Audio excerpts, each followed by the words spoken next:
Well, the largest mafia trial in over 3 decades is starting in Italy. The defendants include more than 350 suspects. They are members of one of the world's most feared organized crime groups, the Ndrangheta. They are accused of offenses dating back to the 1990s, including murder, drug trafficking, extortion, and money laundering. DW's Max Sander spoke to the lead prosecutors in the case and also a former mobster turned informant who fears for his life now. He has to move quickly. The chief prosecutor of Catanzaro, Nicola Gratteri, has powerful enemies. Italy's #1 mafia hunter is leading the fight against the notorious Calabrian network, the Ndrangheta. There are men of the Ndrangheta within the public administration. They attempt to manage it, in whole or in part, trying to succeed in dominating, not only on the economic level, but also on the administrative and political level. Gratteri has been fighting them for more than 30 years, and he has been preparing a strong message to send to the Calabrian families and the public. Over the next 2 years, more than 350 mafiosi and accomplices will take the stand in the biggest mafia trial in decades. Here, in a specially built bunker courtroom set up to accommodate them together with hundreds of lawyers and witnesses. The family's reach and influence go far beyond Calabria. Over the years, its business model has evolved from fighting bloody wars in the streets to more sophisticated financial crime. The Ndrangheta now operates in the shadows, for example by importing tons of cocaine from Latin America and quietly buying power and influence all over Europe. This and their twisted but strong sense of family are the main reasons why it's so hard to fight the family clans, Luigi Bonaventura tells us. Now working with prosecutors, he was raised to become a powerful mafiosi. You start with guns as a child. They make you shoot. They carry guns, and you're a kid, and it's all a game to you. The other kids have toy guns, but your guns are real.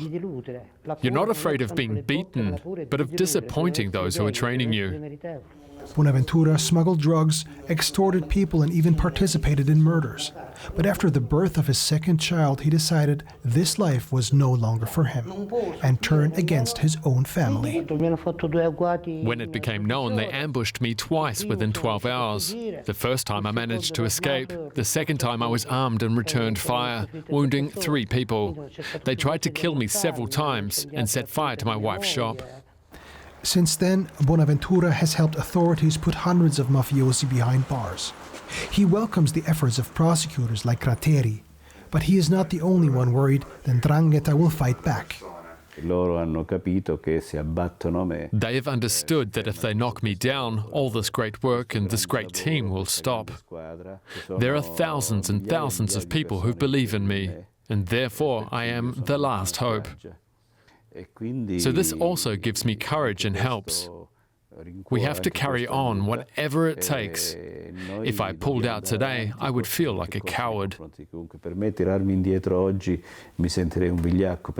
While this trial won't free Calabria from the clutches of the mafia, it is a real chance to bring attention to the cause of suffering for millions of people, not just here in Italy. And let's bring in correspondent Max Sander, who you also saw there in that report. Max is standing by for us in Lamezia Terme, where the trial is taking place. Max, what's expected? Right, this is a historic day, not just for Calabria, but also for Italy. This is a very important trial that just is about to kick off. But to understand the magnitude of this process, it's important to understand how the Ndrangheta operates. Their core business is to import cocaine from Latin America to Europe. They make a lot of money with it. They control the majority of the cocaine trafficking and selling throughout Europe. And they use this money to invest, to buy power, to buy influence, to buy politicians, and even for legitimate businesses and a lot of white-collar crimes.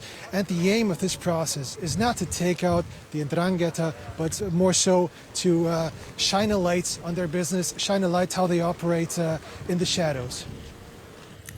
We've just heard from a witness, from the prosecutor in your report. The trial is, of course, dangerous for them.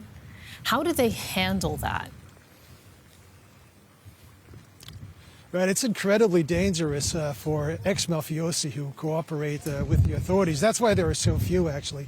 But even for the chief prosecutor, we talked to Nicola Gratteri. He is from the region. He is from Calabria. He grew up with some of the mafiosi that he's putting behind bars in the process of this trial.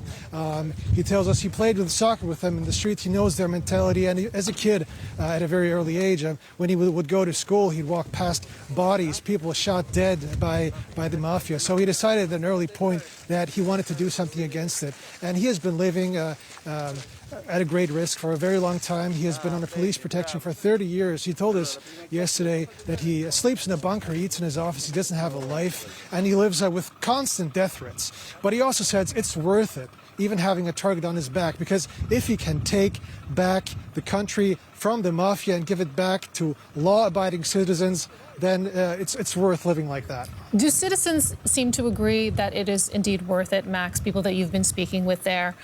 What has been the reaction, given the influence of this group in Calabria, and also perhaps the fear among some that they could retaliate? Look, the reactions are twofold. You have the anti-mafia movement, people who are active against the corruption, who suffer from the corruption, and people who are just simply afraid of the mafia. But on the other hand, you have a lot of benefactors, a lot of people who benefit from government contracts, for example, business people who benefit from, who get assignments from politicians who are in the pockets of the mafia. So the Ndrangheta, they have tools to control public and to control the public opinion. And this is also something that we've seen here, that they are attempting to do so leading up to this trial today. Max Sander in La Terme, where the trial is getting underway. Thank you.